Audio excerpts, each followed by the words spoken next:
शिवसेनेचा दसरा मेळावा जसा मुंबईतल्या शिवाजी पार्कवर भरतो तसा नगर जिल्ह्यातल्या भगवान गडावरती भगवान बाबाचा दसरा भरतो। याला भारतीय जनता पार्टीचे नेते गोपीनाथ मुंडे आवर्जून उपस्थित असतात। भगवान बाबाची गादी असलेला हा गड आता बीड जिल्ह्यातल्या राजकारणाचा केंद्रबिंदू ठरत असल्याचं दिसतंय। कारण गोपीनाथ मुंडे आणि त्यांची कन्या पंकजा पालवे यांनी दसऱ्याच्या दिवशी विरोधकांवरती इथं सडकून टीका केली। अर्थातच पंकजा पालवेंनी धनंजय मुंडेंवर टीका केली तर गोपीनाथ मुंडे पवार आणि सरकारवरती तुटून पडले। या दसऱ्यासाठी महाराष्ट्रातल्या विविध जिल्ह्यातल्या वंजारी समाजाच्या लोकांनी हजेरी लावली। गर्दी पाहून मुंडेंच्या फटकेबाजीला चांगलाच बहर आला होता। तर भाजपच्या या दसरा मेळाव्यात काय म्हणाल्या पंकजा पालवे आणि काय म्हणाले गोपीनाथ मुंडे आपण पाहूयात।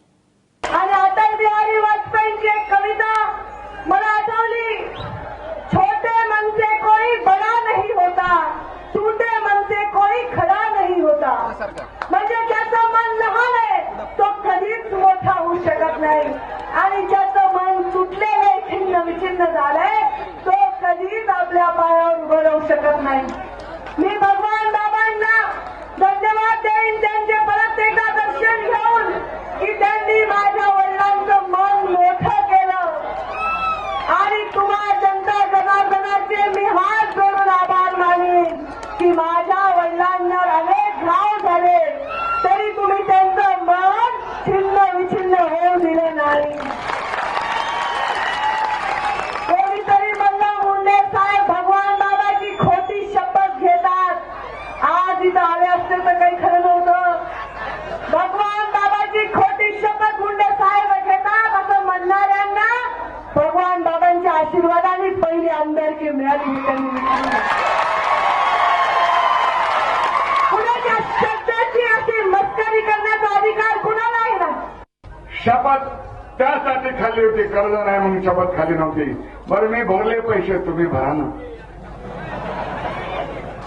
हे म्हणत होते ऊस तोडणाऱ्याचे डिपॉझिट मिळत नाही कारण गोपीनाथ मुंडे पैसे भरत नाही।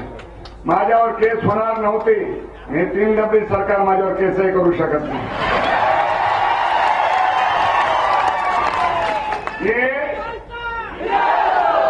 4 महीने के मेहमान हैं, 4 महीने के जाने वाले हैं और हम आने वाले हैं।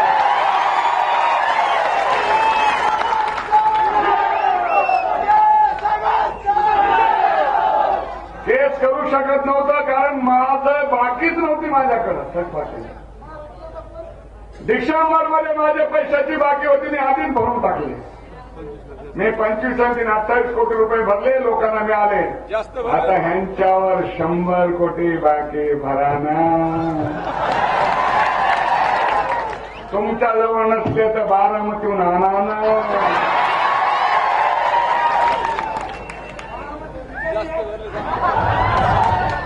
कारण त्यांना खायचं माहित आहे, द्यायचं माहित नाही। आणि गोपीनाथ मुंडेला खायचं माहित नाही, द्यायचं माहित आहे म्हणून